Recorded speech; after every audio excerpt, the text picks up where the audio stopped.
আসসালামু আলাইকুম। অল্প কিছুদিন আগের কথা, সুতরাং আপনাদের সবার নিশ্চয়ই মনে আছে ২০২৪ সালের নির্বাচনে শেখ হাসিনা অদ্ভুত এক সিস্টেম চালু করেছিলেন। একটা আসনে যেটা দেখা গেছে যে আওয়ামী লীগের নেতারাই একে অন্যের বিরুদ্ধে লড়াই করছেন। একজনকে আওয়ামী লীগ থেকে মনোনয়ন দেওয়া হয়েছে এবং অন্য ২-৩ জন স্বতন্ত্র প্রার্থী হিসেবে নির্বাচন করছেন, এবং নির্বাচনে যেটা দেখা গেছে যে আওয়ামী লীগের স্বতন্ত্র প্রার্থীদের একটি বিপুল অংশ জয়লাভ করে। তবে সে নির্বাচনে ফরিদপুর ৩ আসনের চিত্র ছিল আলাদা। ওই আসনটিতে আসলেই জেনুইন ইলেকশন হয়েছে। আমরা যেটা দেখি যে আওয়ামী লীগ প্রার্থীর বিপরীতে আওয়ামী লীগেরই নেতা এবং ব্যবসায়ী নেতা একে আজাদ প্রতিদ্বন্দ্বিতা করেন এবং তিনি আসলে বড় ব্যবধানে জয়ী হন। কিন্তু নির্বাচনটা তার জন্য খুবই চ্যালেঞ্জিং ছিল, কারণ শেখ হাসিনা তৎকালীন প্রধানমন্ত্রী, তিনি নিজে সেখানে নির্বাচনী প্রচারণায় অংশ নেন এবং একে আজাদের বিরুদ্ধে বক্তব্য রাখেন। এবং ফরিদপুর এলাকা আওয়ামী লীগের একটা বিশেষ এলাকা, সেটাও আমরা জানি। তো সে নির্বাচনেও একে আজাদ চমক দেখান এবং বড় ব্যবধানে জয়লাভ করেন। আসলে যেটা বলা হয় যে হামিম গ্রুপের যে বিপুল কর্মকর্তা কর্মচারী, তার একটা বড় অংশ, সংখ্যাগরিষ্ঠ অংশের বাড়ি ফরিদপুর। তার নির্বাচনী জয়লাভের পেছনে সেটা একটা বড় ভূমিকা রাখে বলে আলোচনা রয়েছে। এছাড়া তিনি বিপুল অর্থ ব্যয় করেন নির্বাচনে।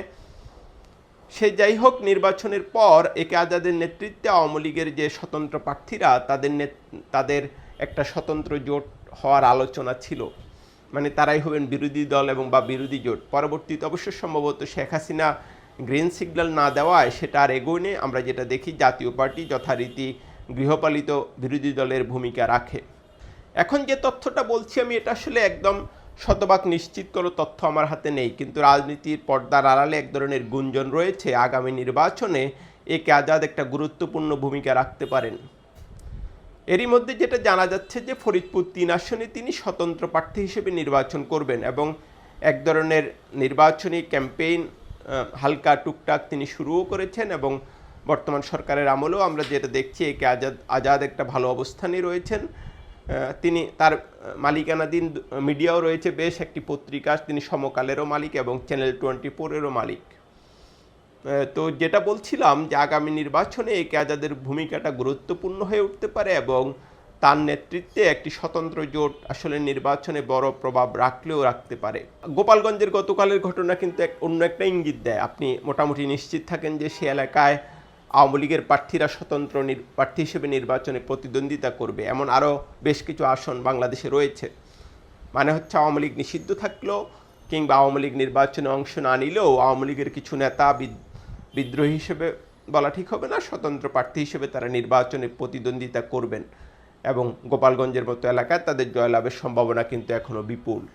এবং বিএনপি তো আমার ধারণা আগামী নির্বাচনে প্রার্থী সামলানোটা খুব কঠিন হবে।